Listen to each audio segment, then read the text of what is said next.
segalanya. Ya, seorang penderita lupus atau ODAPUS dari Bandung mampu bangkit dan memotivasi ODAPUS lainnya. Lupus itu kalau nggak salah penyakit yang antibodinya nyerang ke orangnya sendiri gitu bukan sih?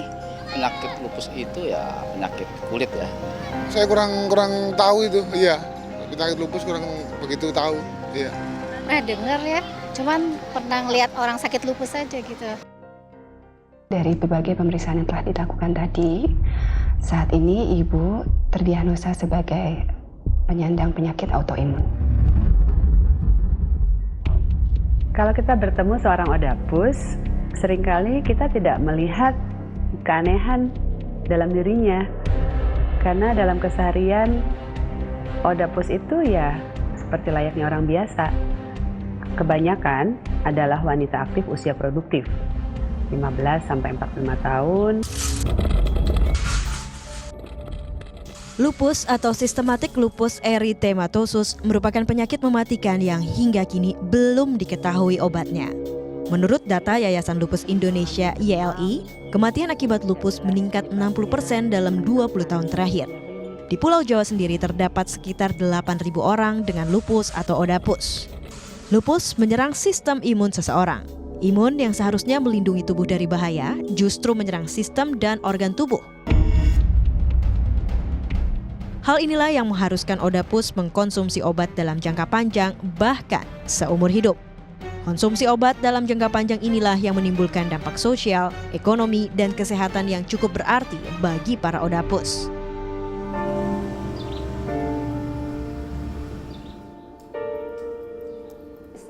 Hal inilah yang dialami Dian Syarif. Wanita 48 tahun ini merupakan ODAPUS. Ia divonis mengidap lupus sejak tahun 1999 silam. Sebuah kenyataan yang mengejutkan karena sebelumnya Dian tidak pernah mengeluhkan sakit. Sebagai langkah pengobatan, Dian harus mengkonsumsi 20 jenis obat setiap harinya. Konsumsi obat ini berdampak pada otak Dian. Syaraf mata Dian rusak. Bahkan penglihatan Dian sempat hanya tersisa 5% saja. Kita dengan diperingati sama Allah itu sadar tidak? Hidup Dian berubah 180 derajat. Dari wanita karir yang aktif, tubuh Dian hanya mampu terbaring lemas di tempat tidur. Segala upaya dilakukan Dian dan keluarganya untuk bisa sembuh. Berobat hingga operasi dilakukan hingga ke Singapura. Namun tak juga membawa Dian lebih baik. Dian harus menjalani bedah otak, penanaman selang di otak, hingga pengangkatan rahim. Hal ini memaksa Dian tidak bisa memiliki anak. Dengan berjalannya waktu juga kita belajar bahwa ternyata Allah itu memberikan ujian itu ada tujuannya.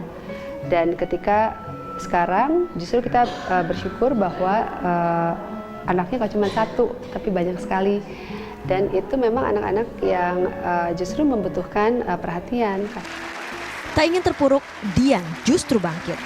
Dorongan dari keluarga dan suami yang selalu menemani Dian menjadi obat paling manjur.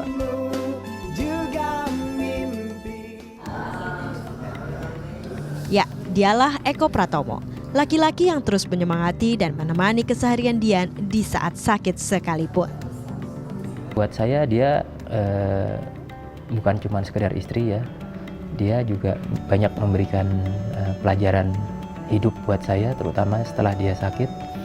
Dan memang saya dan Dian itu punya kecocokan dalam hal komunikasi. Ya, jadi apapun yang kita hadapi, kita komunikasikan, kita lalui bersama. Dan ya saya sih berharap kita bisa menjadi pasangan dunia akhirat. Bersama sang suami, Dian mendirikan Yayasan Syamsi Duha di tahun 2004. Keprihatinan dan perasaan senasib terhadap ODAPUS lainnya menjadi motivasi utama berdirinya yayasan ini. Lewat Yayasan Syamsi Duha ini, Dian ingin berbagi semangat sekaligus pelipur lara dengan ODAPUS lainnya. Jadi menyadari betapa berharganya hidup ini. Ketika kesadaran itu timbul dan terbangun, itu menjadi penyemangat dalam jiwa untuk memang bisa bermanfaat bagi Tuhan dan bagi sesama. Setiap detik dalam hidup ini rasanya ingin digunakan untuk menjadi sesuatu yang memang seperti yang Tuhan inginkan. Ini nama-nama harinya, Faza. Jadi kalau kamu turun ke bawah, ini tadi kan ada tulisan Senin ya. Nah, di bawahnya.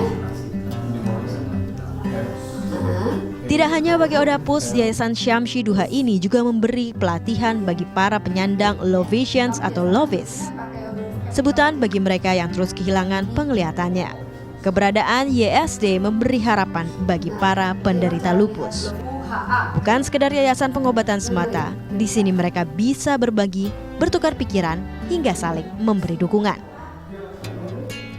Nanti kalau udah pintar, kayak Nenden, dia kalau nulis pakai braille ya, pakai regle tuh, jadi dia misalkan ada teks lampu tuh. Mulai dari orientasi mobilitas seperti belajar berjalan,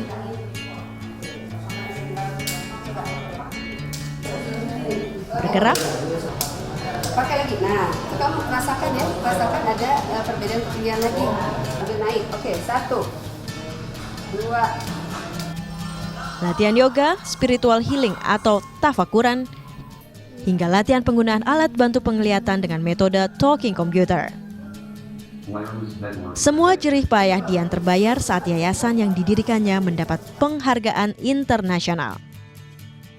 Sasakawa Health Prize (SHP) di tahun 2012 silam.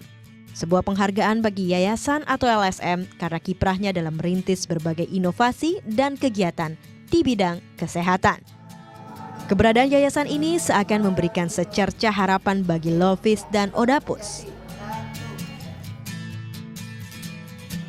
Helen misalnya, Odapus sekaligus relawan di Yayasan Syamsi Duha ini menemukan semangat hidup kembali ketika berada di yayasan ini.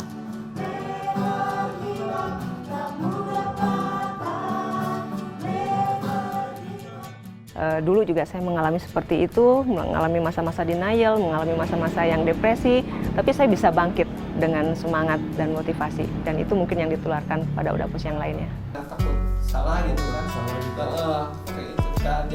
Lain Helen, lain Galih.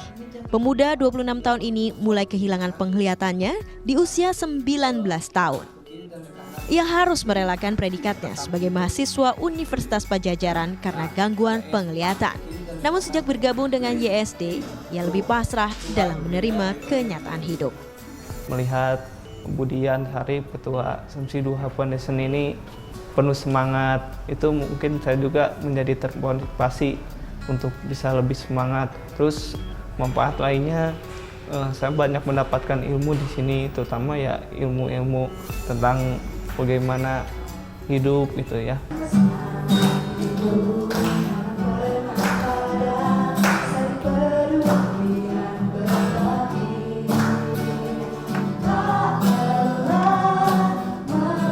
Dari mereka, kita mampu belajar. Setiap ujian pasti ada hikmahnya. Ungkapan inilah yang pantas menggambarkan kisah hidup Dian Syarif. Kekuatan menjalani ujian dan kesungguhan membantu sesama dari Dian patut kita contoh. Sejatinya tidak ada ujian yang sulit jika kita bisa memaknainya dan terus bersyukur. Ken Lintang, Henry Hardy melaporkan untuk NET.